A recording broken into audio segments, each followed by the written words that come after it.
और बुलेटिन की शुरुआत करते हैं आज की बड़ी खबर के साथ। प्रॉपर्टी टैक्स के खिलाफ आज जम्मू बंद की कॉल दी गई है। जम्मू चैंबर ऑफ कॉमर्स समेत दीगर इदारों ने बंद की कॉल दी है।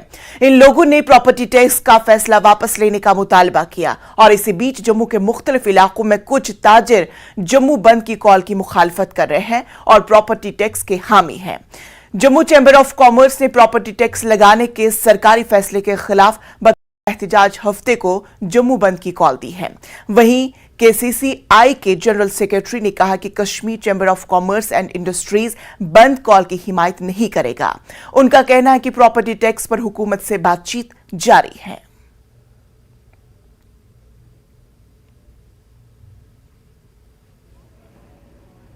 Jammu is on the verge of smart city, ठीक है ना, बन रही है।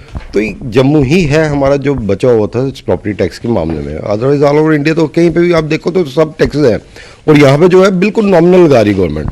और हमारा contribution as a civil society, as a as a citizen of Jammu and Kashmir, हमारा ये फर्ज बनता है। अभी तो गवर्नमेंट ने कोई खास इसमें टैक्स लगाया ही नहीं है, 1% टोटल। तो बेसिकली देखा जाए तो वो नॉमिनल है। सुना है कि प्रॉपर्टी टैक्स गवर्नमेंट लगा रही है, तो कुछ लोग पुराने ऐसे भी कह रहे थे कि यानी कि 20 साल पहले भी लोग प्रॉपर्टी टैक्स देते थे। गवर्नर साहब ने अपनी वो पुरानी रसीदें भी पेपर में बताई थी। तो टैक्स इतना ज़्यादा भी नहीं लगा रहे, 100 रुपये पर मंथ है, छोटा सा टैक्स है, मेरे हिसाब से देना चाहिए, उससे डेवलपमेंट होगी। कहा कि प्रॉपर्टी टैक्स लगे, प्रॉपर्टी टैक्स आप लगाइए, हमें कोई दिक्कत नहीं है। हम चाहते हैं शहर की तरक्की, हिंदुस्तान की तरक्की, और जितना ज़्यादा पार्ट बिजनेसमैन कर सकता है हम पे करने के तैयार हैं। इसमें भी कोई शक नहीं कि 8.5 करोड़ बिजनेसमैन 135 करोड़ को पाल रहा है। तो हम कहीं भी टैक्स देने में पीछे नहीं हटें। और मैंने पिछली बार भी कहा, टैक्स 3 चीज़ों से लागू होता है। इनकम टैक्स है, जीएसटी है, GST tax, sale tax and property tax. आप प्रॉपर्टी टैक्स ले रहे हैं, दुकान खोलिए। जैसे एक बिजनेसमैन जीएसटी लेने के लिए दुकान खोलता है, सामान रखता है, आप बनाइए, शहर को सुंदर बनाइए।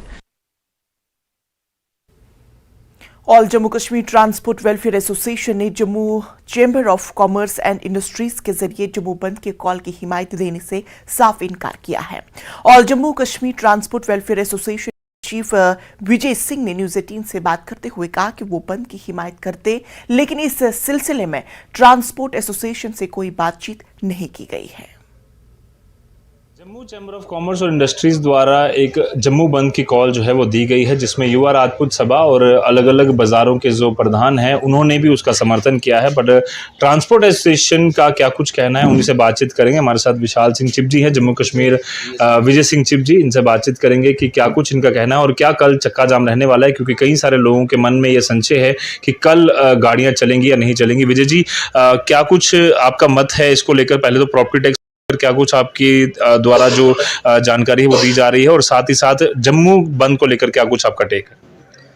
धन्यवाद। देखिए, मैं तो पहले ये क्लियर करूंगा, खासकर चक्का जाम के लिए, क्योंकि हमारी जितनी भी टीम है जम्मू प्रॉमिस की, एक हमारी मीटिंग कल थी, मेगा मीट, जिसमें ऑल इंडिया के जितने भी हमारे उसमें मजदूर संघ, ट्रांसपोर्ट, कांग्रेस ट्रांसपोर्ट दिल्ली और पूरी स्टेटों के जितने भी प्रधान साहिबान थे, तो संतूर होटल में हमारी मीटिंग थी। तो माननीय जो हमारे साहब हैं, एडवाइज़र टू गवर्नर, तो सारी टीम हमारी कश्मीर में थी और ट्रांसपोर्टरों ने वो एक बहुत बड़ी मीटिंग रखी थी।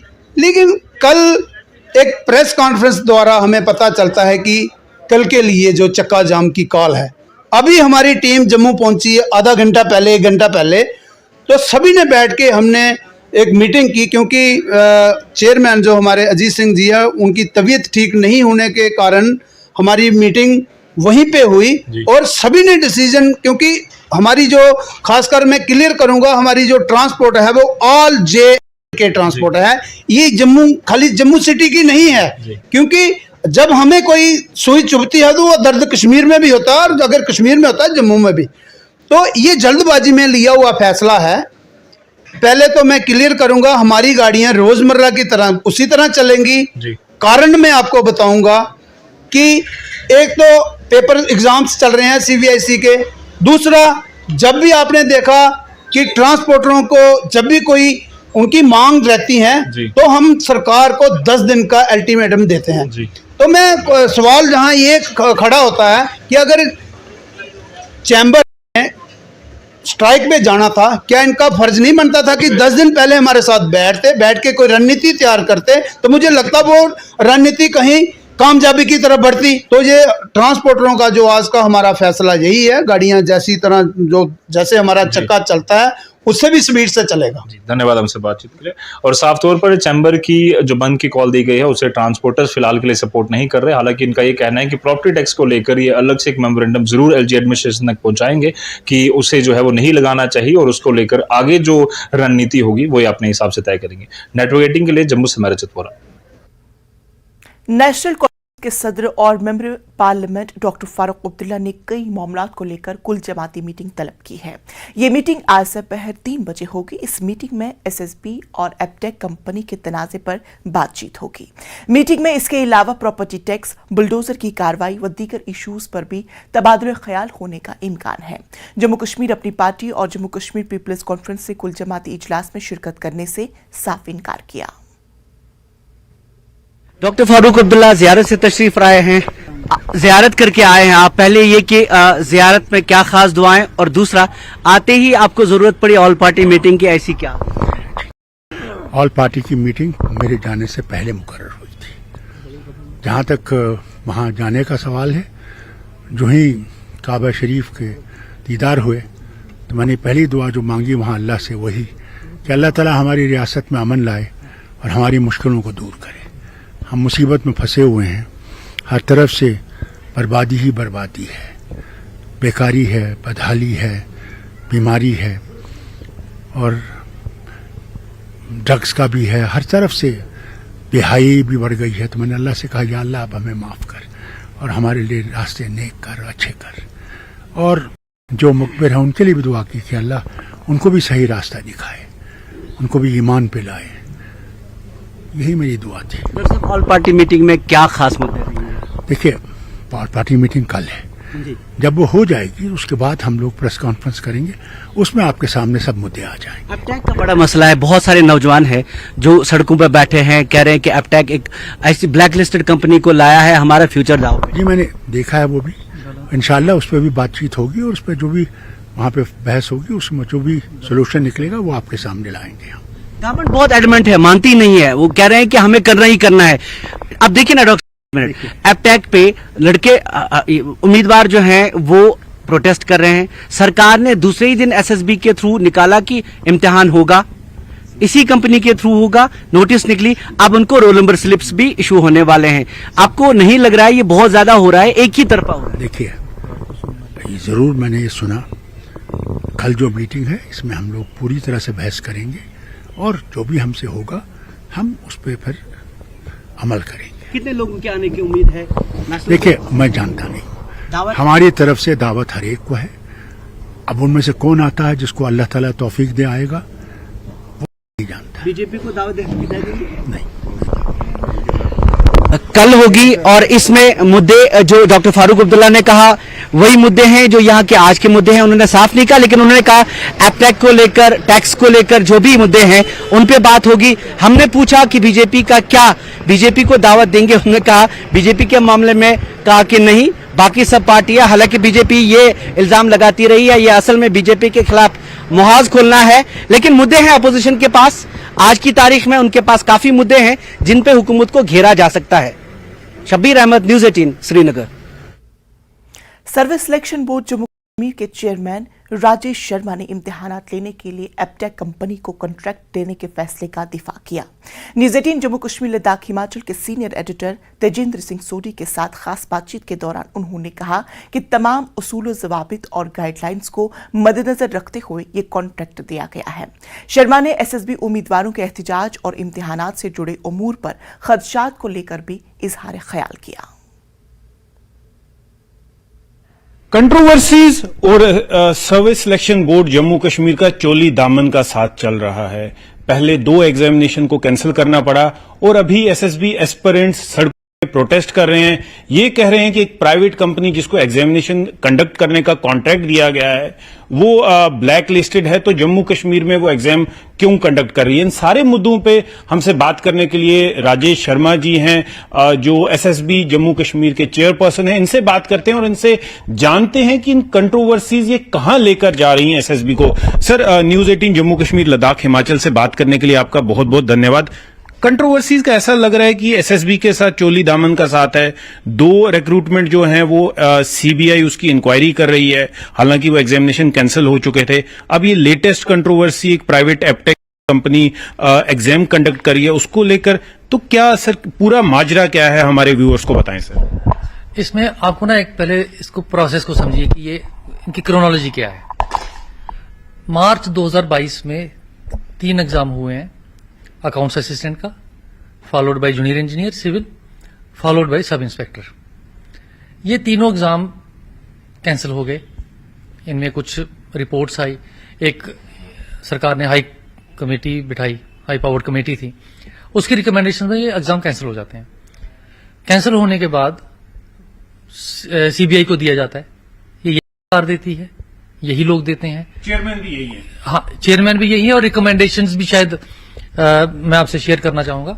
रिकमेंडेशंस भी सरकार कुछ बोर्ड की भी लेती है कि आपने क्या किया इसमें, और असिस्टेंट्स भी इंक्वायरी कमेटी को यही बोर्ड प्रोवाइड करता है और यही स्टाफ करता है जो आज है। अब उनमें अगर कुछ पाया गया तो पेपर कैंसिल किए गए, क्योंकि सरकार या बोर्ड इस चीज में रखता है बिलीफ कि कोई भी गलत बच्चा नहीं आना चाहिए, प्रॉपर ट्रांसपेरेंट तरीके से, और जो मेहनती है मेरिट के हिसाब से आ जाए। अब उसके बाद एक नया प्रोसेस शुरू होता है कि भाई ओएमआर में, क्योंकि ट्रांसपोर्टेशन होती है बाहर से, जम्मू कश्मीर में प्रिंटिंग नहीं होती है, ये बाहर के हैं जो प्रिंटिंग प्रेसेस हैं, और ये सारे प्रिंटिंग और ट्रांसपोर्टेशन, क्योंकि ये एक वल्नरेबल कंपोनेंट बन जाता है, आपको बाई रोड लाना है, इवन बाई एयर लाएंगे, रिस्क रहता है। तो उसके चलते ये डिसाइड किया जाता है कि हम अब कंप्यूटर बेस्ड टेस्ट करवाएंगे। कंप्यूटर बेस्ड टेस्ट, एक तो ये रीजन है जिस कारण करवाएंगे, और दूसरा ये रीजन है कि हर एडवांस कंट्री में, इवन हमारे देश में जो हमारी मेजर रिक्रूटिंग एजेंसीज हैं, they have shifted to CBT, computer based test. तो ये मेथड अडॉप्ट करेंगे हम। उसके लिए कहा जाता है कि भाई क्या करेंगे, क्योंकि हम भी पूरी तरह से परिचित नहीं है इस चीज से, हम एक एक्सप्रेशन ऑफ इंटरेस्ट निकालते हैं और इन कंपनी से इंटरेक्ट करना चाहते हैं जो कंपनीज एग्जाम कराती है। उसके चलते हमारे पास 9 कंपनियां आती हैं, उनसे हम सारा इंटरेक्ट करते हैं। मैं भी उस इंटरेक्शन में शामिल था, और समझते हैं कि ये क्या प्रोसेस है। पूरा प्रोसेस समझने के बाद हमने क्या किया, एक टेंडर निकाला purely as per GFR rules, और जो फाइनेंस मिनिस्ट्री है गवर्नमेंट ऑफ इंडिया की, उनकी इंस्ट्रक्शंस या गाइडलाइंस के हिसाब से। उसमें कुछ कंपनीज आती हैं, पहला टेंडर आता है, उसमें कोई भी कंपनी को नहीं करवाती है। एक कंपनी ऐसी आती है जो ऑलमोस्ट क्वालिफाई करती है, एक्सेप्ट एक डॉक्यूमेंट उसका प्रॉब्लम थी, जिसमें वो एफिडेविट उसने नोटराइज दिया था, मैजिस्ट्रेट का नहीं था। परचेज कमेटी जो सरकार ने बनाई थी, सीनियर लोग थे उसमें, डिफरेंट डिपार्टमेंट्स के थे, वो रिकमेंड करते हैं क्योंकि इसकी डेफिशिएंसी है, तो हम इसको रिकमेंड करते हैं कैंसिल करके नया अपलोड करो। हमने कर लिया। उसके बाद 5 कंपनीज आती हैं टेंडर में। 5 में से जब हम इवेल्यूएशन करते हैं, जो टेंडर है हमारा वो कॉस्ट कम सिलेक्शन बेस्ड टेंडर है, जिसमें कास्ट और टेक्नोलॉजी दोनों को कंसिडरेशन करते हैं, दोनों को वेटेज दी जाती है, that is defined in the GFR. तो जब ये कंपनीज करते हैं, 2 कंपनियां पहुंचती है हमारी फाइनल स्टेज पे, उनको हम असेस करते हैं टेक्निकली, कंपोनेंट बाय कंपोनेंट। एक को 4 नंबर यहां से मिलेंगे, 8 नंबर यहां मिलेंगे, उसने कितने एग्जाम कराए हैं, उसके पास कितने कंप्यूटर सेंटर हैं, लाइक दैट। और जब ये सारा हम कर लेते हैं तो उसके बाद उनका फाइनेंशियल स्कोर देखते हैं। जब इनका एग्रीगेट करते हैं, हमारे पास एक कंपनी L1 आती है, हम उस कंपनी को टेंडर दे देते हैं।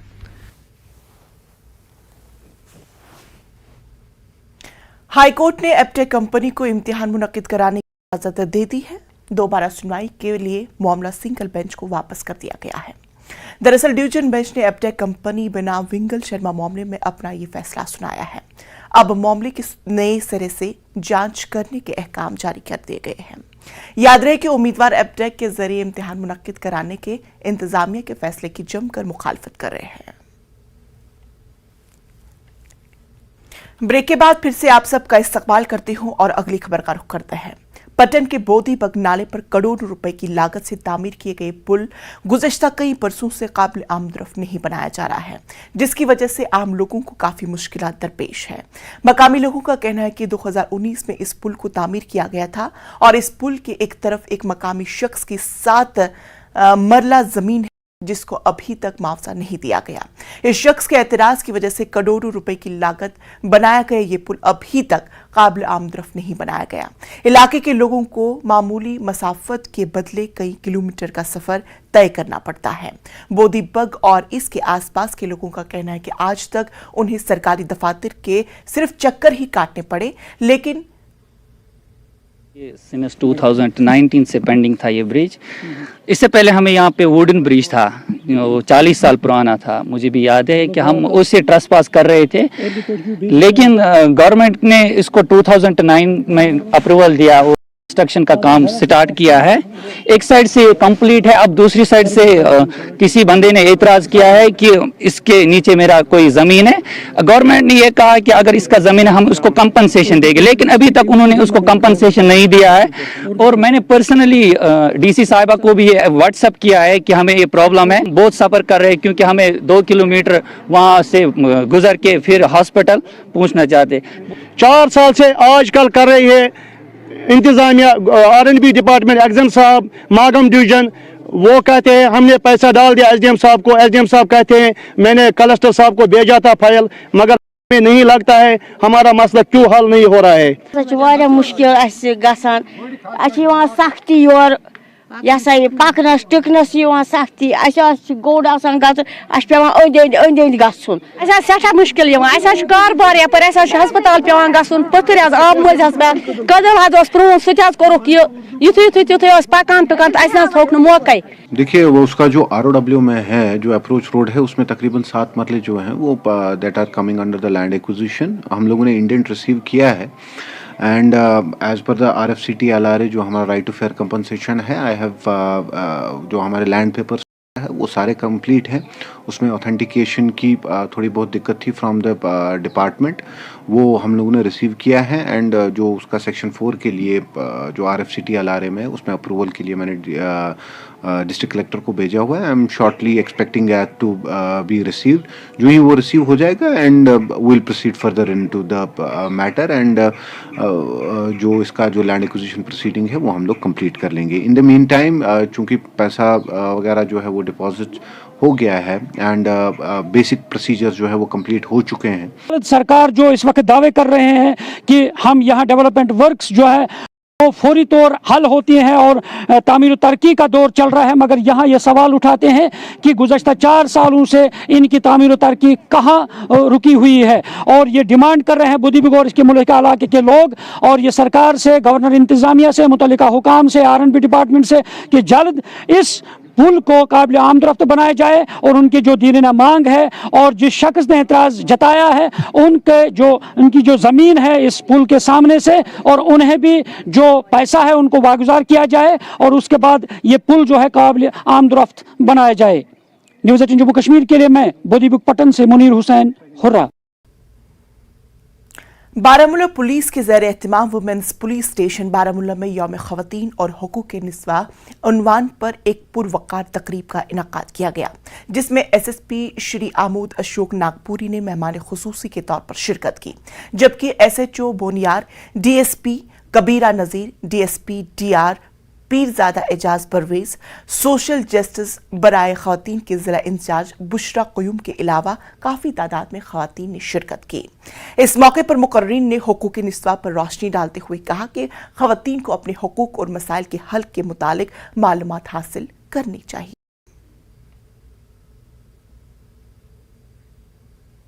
जब मैंने वहाँ ज्वाइन किया, एक ऑफिशियल नंबर हो, एटलीस्ट लैंडलाइन हो, जहाँ वो केस रजिस्टर आपके लोकल में मुझे लगता है जो भी यहाँ पे हम ऐसे प्रोग्राम्स जो होल्ड करते हैं, पुलिस भी टाइम टू टाइम ऐसे प्रोग्राम्स कर रही होती है होल्ड औरतों के लिए, लड़कियों के लिए, ताकि जो भी हमारी छोटी बच्चियाँ हैं समाज में उन तक ये मैसेज पहुँच सके कि वो सोसाइटी में उनकी पोजीशन, वो उनको अपने राइट्स के बारे में पता चले और उनकी सोसाइटी में जो पोजीशन है, जो कि बहुत हाई पोजीशन है, इनफैक्ट वो मर्दों से बहुत ज़्यादा अच्छा कर सकती हैं बहुत सारे फील्ड्स में, तो वो मैसेज उन तक पहुंच सके, इसलिए हम ऐसे प्रोग्राम्स होल्ड करते हैं और ये बहुत पॉजिटिव चेंज है हमारी सोसाइटी में। ये सेंटर बना है उन खवातीन के लिए जिनके साथ किसी भी किस्म का तशद्दुद हो रहा है कहीं भी, चाहे वो काम करने वाली जगह पे हो, कॉलेज में हो, स्कूल्स में हो, या उनके मायके में हो, ससुराल में हो। ये सेंटर उनके लिए बना है जहाँ पे हम लोग डिफरेंट सर्विसेज देते हैं, साइको सोशल काउंसलिंग देते हैं, फ्री लीगल एड देते हैं, पुलिस असिस्टेंस देते हैं, मेडिकल असिस्टेंस देते हैं, टेम्परेरी शेल्टर देते हैं मैक्सिमम 5 डेज़ का। और अभी तक हमारे सेंटर में जो है 192 केसेस रजिस्टर हुए हैं, जिसमें से हमने 140 फैमिलीज़ का कॉम्प्रोमाइज़ करवाया है। 8-10 लोगों को हमने लीगल एड दिया हुआ है, फ्री लीगल एड, क्योंकि जिन औरतों के साथ वायलेंस होता है उन बेचारों को हमेशा फ्री की जरूरत होती है, क्योंकि वो इतनी। तो नाज़रीन, पहली खबर में फिलहाल इतना ही। मुझे दीजिए इजाजत, लेकिन आप देखते रहिए जम्मू कश्मीर लद्दाख हिमाचल। आदाब।